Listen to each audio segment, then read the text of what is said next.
माँ चिड़िया ने अपने बच्चों के लिए गरम गरम खिचड़ी बनाई थी। बच्चों, खिचड़ी बनकर तैयार है। मैंने हंडिया पानी में रख दी है। जब खिचड़ी ठंडी हो जाए तो खा लेना। मम्मा, आप कहाँ जा रही हैं? घर की छत टूटी हुई है, मैं जंगल से लकड़ियाँ लेने जा रही हूँ। फिर मम्मा चिड़िया अपने घर से निकलती है और जंगल में लकड़ियाँ लेने चली जाती है। कालू जी, मुझे तो भूख सता रही है, कहीं से कोई दाना ही चुरा कर ला दो। गर्मी का मौसम है, सभी पक्षी इस वक्त अपने अपने घोंसलों में होते हैं। इस वक्त चोरी करूंगा तो पकड़ा जाऊंगा और बहुत मार पड़ेगी मुझे। ठीक है, मैं खुद ही कुछ करती हूँ। भूखी गौरी कव्वी भोजन की खोज में अपने घर से निकलती है। कुकू कुकू भाई, खिचड़ी ठंडी हो गई है, चलो हम खाते हैं। ज्यादा खिचड़ी मैं लूंगा। ज्यादा मैं लूंगी, मैं बड़ी हूँ। वो देखो, गौरी आंटी जा रही है। कुकू खिड़की से गौरी आंटी को जाते हुए देख लेता है। मैं गौरी आंटी को बुला कर लाता हूँ, वो हमें बराबर खिचड़ी बांट देंगी। ठीक, तो फिर जल्दी से जाकर गौरी आंटी को बुला लाएं। कुकू गौरी आंटी को बुलाने जाता है। गौरी आंटी रुके। गौरी रुक जाती है। क्या बात है कुकू? आंटी, मम्मा खिचड़ी बनाकर ठंडी होने के लिए रख गई थी। अब खिचड़ी ठंडी हो गई है, आप मुझे और गुड़िया को बराबर खिचड़ी बांट दें।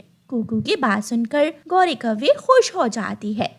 मैं तो बहुत अच्छी तरह खिचड़ी बांटती हूँ। जब मैं छोटी थी तो जंगल के सारे छोटे पक्षी अपनी खिचड़ी बांटने के लिए मुझे ही बुलाया करते थे। चलो, मैं जाती हूँ तुम्हारे साथ। गौरी कव्वी कुकू के साथ चली जाती है। भूखी गौरी कव्वी के ठंडी ठंडी खिचड़ी देखकर मुंह में पानी आ जाता है।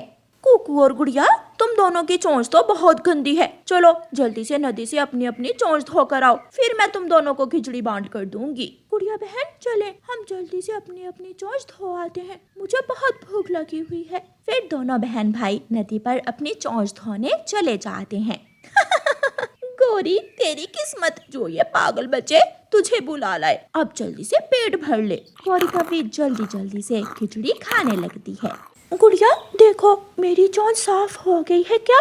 पहले मेरी चोंच देखकर बताओ। दोनों बहन भाई नदी से चोंच धोकर वापस आ जाते हैं। गौरी कव्वी ने खिचड़ी की हंडिया खाली कर दी थी और घोंसले में सो रही थी। गौरी आंटी, खिचड़ी कहाँ गई?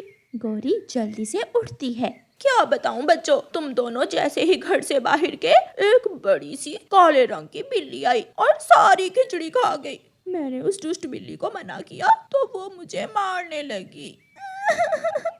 गंदी काली बिल्ली, वो हमारी खिचड़ी खा गई। अब मैं जाती हूँ, मुझे नींद आ रही है। गौरी कव्वी अपने घर चली जाती है। कालू जी, मैंने दोनों बच्चों को नदी पर भेजकर पीछे से जी भरकर खिचड़ी खाई, मजा ही आ गया। क्या था जो थोड़ी मेरे लिए भी बचा कर ले आती? खिचड़ी इतनी स्वादिष्ट थी कि मेरा दिल ही नहीं भर रहा था। मम्मा चिड़िया जब जंगल से लकड़ियाँ लेकर वापस आती है तो गुड़िया अपनी मम्मा को सारी बात बताती है।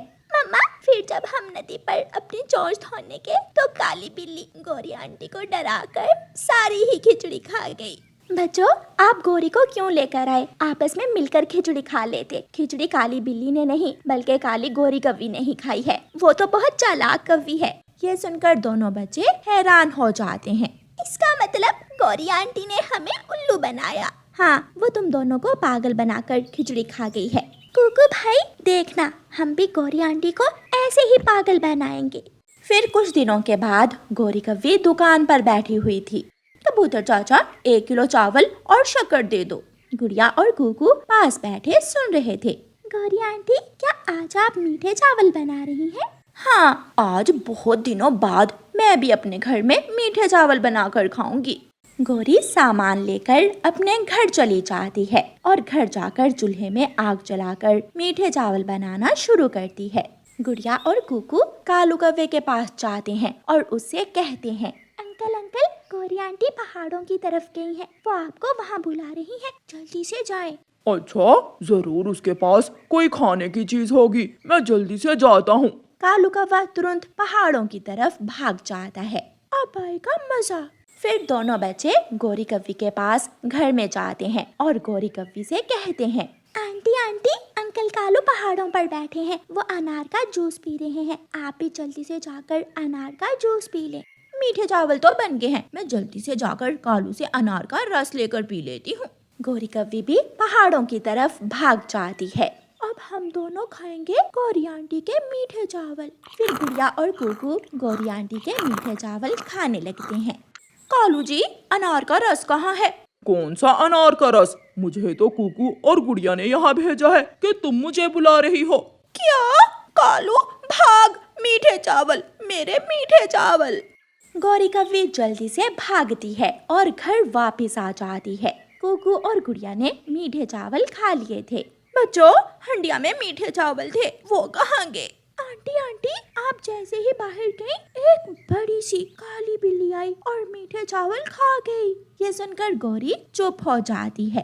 अच्छा आंटी, अब हम जाते हैं, हमें बहुत नींद आ रही है।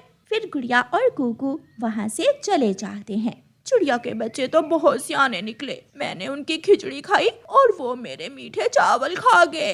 प्यारे दोस्तों, इस कहानी को लाइक, अपने दोस्तों के साथ शेयर और चैनल को सब्सक्राइब करना बिल्कुल मत भूलना। आपका धन्यवाद। गौरी कव्वी कालू कव्वे की पत्नी को चीजें जाया करने का बहुत शौक था। वो हमेशा पुरानी चीजें फेंक कर नई लेने का सोचती थी। कालू जी, आज मैं भी तुम्हारे साथ जाऊंगी। मुझे काम पर जाना है, मैं तुम्हें साथ नहीं लेकर जा सकता। तुम काम पर बाद में चले जाना। देख नहीं रहे हो, मेरी ऐनक पुरानी हो गई है, अब तो मुझे इसमें बहुत धुंधला दिखाई देता है। कुछ खौफ करो, अभी पिछले हफ्ते ही तो मैंने तुम्हें नई ऐनक लेकर दी है। मुझे कोई शौक नहीं है नई ऐनक लेने का, ये पुरानी हो गई है, इसलिए कह रही हूँ। लड़ झगड़ कर गौरी कव्वी कालू कव्वे के साथ चली जाती है और ऐनक वाली दुकान पर जाकर एक महंगी सी ऐनक पसंद कर लेती है। मैं तो वही लूंगी, वो ऐनक मुझे पसंद आ गई है। गौरी, वो बहुत महंगी है, कोई और ले लो। जो चीज मुझे पसंद आ जाती है मैं तो वही लेती हूँ। गौरी कव्वी कालू से वो महंगे वाली ऐनक ही लेती है। गौरी के घर में ताज़ा फल पड़े थे, लेकिन गौरी कव्वी वो ताज़ा फल उठाकर नदी में फेंक देती है। अब कालू से कहूँगी कि और केले और सेब लेकर आए। शाम को जब कालू कौवा घर लौट कर आता है तो गौरी कव्वी उससे कहती है, कालू, मेरा सेब खाने को दिल कर रहा है, जाओ मेरे लिए सेब लेकर आओ। अभी जो सेब कल मैं लेकर आया था वो कहाँ है? वो तो पुराने और बासी हो गए थे, मैंने वो सेब नदी में फेंक दिए हैं। पछताओगी, एक दिन तुम जरूर पछताओगी। देख लेना, जब खाने को घर में कुछ नहीं होगा तो बहुत पछताओगी। चिड़िया नदी किनारे बैठी हुई थी कि नदी में सेब और केले बहते हुए आ रहे थे। अरे, ये तो ताज़ा सेब और केले हैं, मैं ये फल निकाल कर अपने बच्चों के लिए ले जाती हूँ। चिड़िया नदी से वो गौरी के फेंके हुए फल निकाल लेती है, टोकरी में रखकर अपने घर ले जाती है। थोड़ी देर बाद कबूतर चिड़िया के पास आता है। चिड़िया चिड़िया, एक फल मुझे भी दे दो, मैं सारा जंगल घूम कर आया हूँ लेकिन मुझे कोई भी फल नहीं मिला। कबूतर भैया, मुझे भी ये फल नदी में बहते हुए मिले हैं, मेरी किस्मत, मैं नदी पर बैठी थी कि मुझे ये फल मिल गए। गौरी, जो हर वक्त चीजें जाया करती थी, अपने घर की नई कुर्सी उठाकर घर से बाहर फेंक देती है। जब कालू कौवा शाम को लौटकर घर आता है तो घर के बाहर कुर्सी पड़ी देखकर गौरी से पूछता है, गौरी, वो कुर्सी घर के बाहर क्यों फेंक दी है?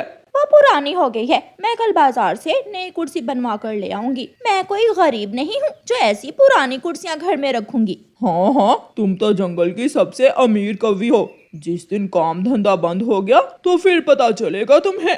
तुम तो हर वक्त मेरे पीछे ही पड़े रहते हो। एक दिन कालू कौवा काम पर गया हुआ था कि गौरी पीछे से चीलदी को बुला कर ले आती है। चीलदी, अच्छी तरह देख लो, ये घर अच्छी तरह बना हुआ है, कहीं से भी टूटा हुआ नहीं है, लेकिन मुझे ये बताओ कि तुम ये घर बेच क्यों रही हो? चीलदी, ये मोहल्ला गरीबों का है, मेरी एक तरफ गरीब चिड़िया रहती है और दूसरी तरफ गंदी आंखों वाला कबूतर। मैं किसी अमीर मोहल्ले में घर लेना चाहती हूँ। हाँ, यहाँ तो सब गरीब ही रहते हैं, तुम किसी शहर वाले जंगल में जाकर घर लेना। गौरी कव्वी चीलदी से पैसे लेकर थैली में डाल लेती है।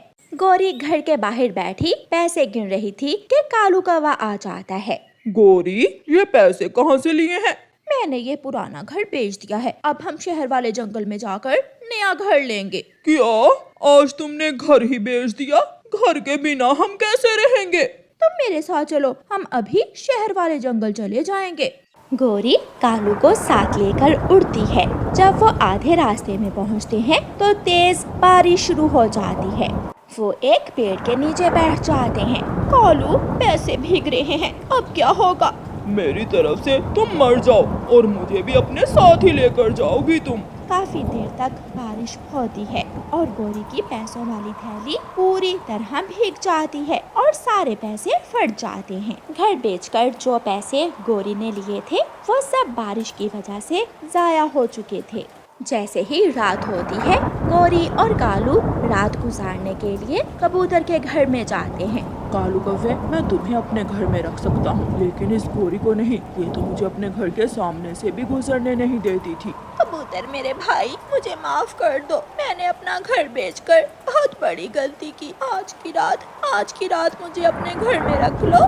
कबूतर अपने घर का दरवाजा बंद कर लेता है। अब बताओ, मैं ना कहता था कि तुम्हारे गलत फैसले मुझे भी किसी काम का नहीं छोड़ेंगे। गोरी कौवी बारिश में भीग रही थी और अपने किए हुए फैसलों पर पछता रही थी और कालू कौवा बेचारा तो मुफ्त में ही गोरी के साथ फंसा हुआ था। अपने घर की खिड़की में से रानो चिड़िया कौवे और कौवी को पेड़ के ऊपर बैठा हुआ देखकर वहाँ आती है। कौवे और कौवी, तुम अपने घर जाओ, यहाँ क्यों बैठे हुए हो? वो घर गोरी ने चील दी को बेच दिया और सारे पैसे भी बारिश से खराब हो गए। चिड़िया, आज की रात तुम हमें अपने घर में रख लो। गोरी, मैं तो गरीब चिड़िया हूँ, मेरा घर छोटा है और तुम तो मेरे घर की बहुत बुराइयां करती हो, फिर कैसे रहोगी मेरे घर में? मुझे माफ कर दो चिड़िया। कालू, तुम भी मुझे माफ कर दो। फिर रानो चिड़िया कालू कौवे और गोरी कौवी को अपने घर में ले जाती है और बारिश की रात वो कौवे चिड़िया के घर में गुजारते हैं। शायद अब गोरी कौवी सुधर जाएगी, लेकिन अब उसके पास जाया करने को कुछ बचा भी तो नहीं था। उसने जो कुछ भी था सब बर्बाद कर दिया था। अरे मनहूस, चल निकल जा मेरे घर से। मेरे घर में अब तेरे लिए कोई जगह नहीं है। मेरा क्या दोष है? क्या यही दोष है मेरा कि मैं 7 बेटियों की माँ हूँ? अगर मेरे अंडों से बेटे नहीं निकले तो क्या हुआ? मेरी बेटियाँ ही मेरा सब कुछ हैं। तो ले साथ अपनी इन बेटियों को भी और अभी के अभी निकल जा। कृपया करें, मैंने इस घर में पूरे 2 साल गुजारे हैं, सेवा की है आपकी, ख्याल रखा है इस घर का। मुझे आज की रात इस घर में गुजार लेने दे। मैं रात के इस वक्त अपनी बेटियों को लेकर कहाँ जाऊंगी? भाड़ में जाओ मेरी तरफ से। मगर रानो चिड़िया का पति उसे धक्के देकर अपने घर से निकाल देता है। रानो चिड़िया अपने घोंसले में अपनी 7 बेटियों को बिठाए घने जंगल की तरफ चली जाती है। वो एक बड़े पेड़ की डाल पर अपना घोंसला रखती है। माँ, अब हम कहाँ जा रहे हैं? अपने घर मेरी बेटियों, दूर दूसरे जंगल में हमारा घर है, वहाँ हम बहुत आराम से रह सकती हैं। क्या वहाँ पापा डांटेंगे तो नहीं? नहीं, वहाँ सिर्फ माँ का प्यार होगा और मैं अपनी बेटियों को माँ और बाप दोनों का प्यार दूंगी। वो रात बहुत मुश्किल रात थी। आधी रात के बाद बारिश शुरू हो जाती है। माँ चिड़िया पेड़ से पत्ते तोड़कर अपनी बेटियों के ऊपर रखती है। माँ, घोंसले में पानी अभी भी आ रहा है। मैं करती हूँ, मैं अभी बारिश के पानी को रोकने की कोशिश करती हूँ। मम्मा चिड़िया घोंसले के ऊपर वाली शाख पर बैठकर अपने पंख फैला लेती है और अपनी बेटियों को बारिश के पानी से बचाती है। माँ, अब ठीक है, लेकिन आप तो बारिश में भीग रही हैं, आप भी घोंसले में आ जाएं। नहीं बेटी, मैं नहीं आ सकती क्योंकि मैं एक माँ हूँ और माँ को हर हाल में अपने बच्चों को सुरक्षित रखना होता है। मौसम कैसा भी हो, हालात कैसे भी हो, एक माँ अपने बच्चों को कभी दुख नहीं आने देती। लंबी दुखों भरी रात गुजर ही जाती है। सुबह हो जाती है। बारिश थम चुकी थी और माँ चिड़िया अपना घोंसला उठाकर फिर से चलती है। माँ चिड़िया घने जंगल से निकलकर खुले जंगल में चली जाती है। वो जानती थी कि खुले जंगल में खतरा कम होगा। वो एक सुरक्षित पेड़ पर अपना घोंसला रखती है। माँ, हमारा घर कहाँ है? यही पेड़ हमारा घर है। हम इसी पेड़ पर रहेंगे। हम सब मिलकर इस घोंसले को अपना घर बनाएंगे। फिर माँ चिड़िया दिन रात एक करके अपनी बेटियों के लिए दाना लाती और बड़ी बेटी, जिसका नाम गुड़िया था, उसने उड़ना भी सीख लिया था। मैं उड़ सकती हूँ। मम्मा मम्मा देखें, मैं उड़ रही हूँ, मैंने कर लिया। छोटी बहनें अपनी बड़ी बहन को उड़ता हुआ देख रही थीं। गुड़िया घोंसले में वापस आ जाती है। अब मेरी गुड़िया ने अपनी दूसरी बहनों को भी उड़ना सिखाना है और मेरी मदद करनी है। हाँ माँ, मैं अपनी बहनों को उड़ना सिखाऊंगी और हर काम में आपकी मदद करूंगी। माँ चिड़िया दाना लेने चली जाती है और गुड़िया अपनी बहनों को उड़ना सिखाने लगती है। पहले घोंसले के किनारे पर लंबी सांस लेनी है और फिर कूद जाना है। गिरने से नहीं डरना, गिरना, क्योंकि हर पक्षी उड़ने से पहले एक बार गिरता जरूर है। लेकिन हमें डर लग रहा है। ठीक है, आज आप मुझे देखें मैं कैसे उड़ती हूँ। मम्मा चिड़िया जंगल में डाल डाल जाती और अपनी बेटियों के लिए मीठा फल, दाना और अनाज इकट्ठा करती। वो सब भूल गई थी। वो भूल गई थी कि उसका कोई घर भी था। वो अपने छोटे से घोंसले को ही अपना महल समझने लगी थी। मैं अपनी बेटियों के लिए दाना ले आई हूँ। मम्मा, आज मैंने बहनों को सब बता दिया है कि उड़ते कैसे हैं। कल मेरी बहनें भी उड़ने लगेंगी और हम सब आपकी मदद कर। कई दिन गुजर जाते हैं और माँ चिड़िया की सभी 7 की 7 बेटियों ने उड़ना सीख लिया था। वो सब बहनें एक से बढ़कर एक सुंदर थी। माँ चिड़िया जब अपनी बेटियों को देखती तो उसे जिंदगी के सारे दुख भूल जाते थे। एक दिन गुड़िया उड़ती हुई दूसरे जंगल जाती है और वहाँ एक बांसों का घर बना हुआ देखती है। हम 7 बहनें अगर मिलकर ऐसा घर बनाना चाहे तो कोई मुश्किल नहीं है। गुड़िया वापस जाती है और अपनी बहनों को अपनी योजना बताती है। वो सब एक साथ कहती हैं, हम घर बनाएंगे, हम घर बनाएंगे, हम घर बनाएंगे। वो सब मिलकर काम शुरू करती हैं। गुड़िया बांसों के जंगल में जाती है और बांस काटती है। उसकी दूसरी बहनें बांस इकट्ठे करती हैं। वो अपनी माँ को बहुत बड़ा सरप्राइज देने वाली थी। आज का काम हो गया, बाकी का काम हम कल करेंगे। अब हम घोंसले में वापस चली जाती हैं। माँ चिड़िया जब दाना लेकर वापस आती है तो उसकी सारी बेटियाँ घोंसले में बैठी हुई थी। अब मैं सिखाऊंगी अपनी बेटियों को दाना कैसे मिलता है। मम्मा चिंता ना करें, अब कुछ ही दिन है जब आप आराम करेंगी और दाना हम लाया करेंगी। दूसरे दिन जब मम्मा चिड़िया दाना लेने जाती है तो उसकी बेटियाँ बांस लाती हैं और गुड़िया बांसों से घर बनाने का काम शुरू करती है। जब मम्मा चिड़िया शाम को वापस आती है तो अपने पेड़ पर एक बांसों का मजबूत घर देखकर हैरान हो जाती है। ये घर किसका है? पीछे से उसकी 7 बेटियां बोलती हैं, ये घर हमारा है, ये घर हमने बनाया है। माँ चिड़िया बहुत खुश होती है। मुझे गर्व है अपनी बेटियों पर जिन्होंने मेरा साथ दिया और मेरी सारी मुश्किलों को आसान कर दिया।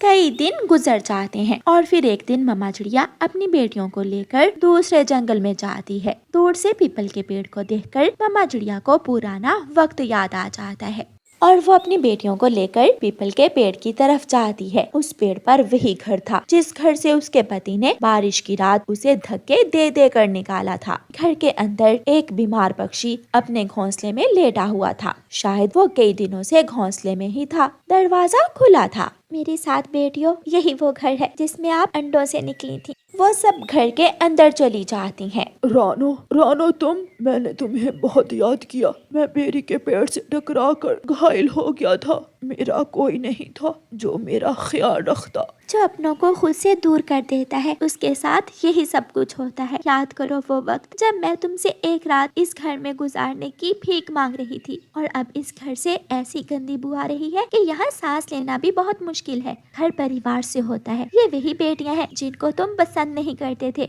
और इन्हीं बेटियों ने मेरे लिए ऐसा घर बनाया है जो खुशियों से भरा हुआ है, जिसमें दुख नहीं है। शायद मैं भूल गया था। लेकिन क्या वक्त लौट कर नहीं आता और जख्म करेदने से ताज़ा हो जाते हैं। मम्मा चिड़िया अपनी बेटियों को लेकर वहाँ से चली जाती है और वो बीमार लाचार पक्षी रोने के सिवा कुछ नहीं कर सकता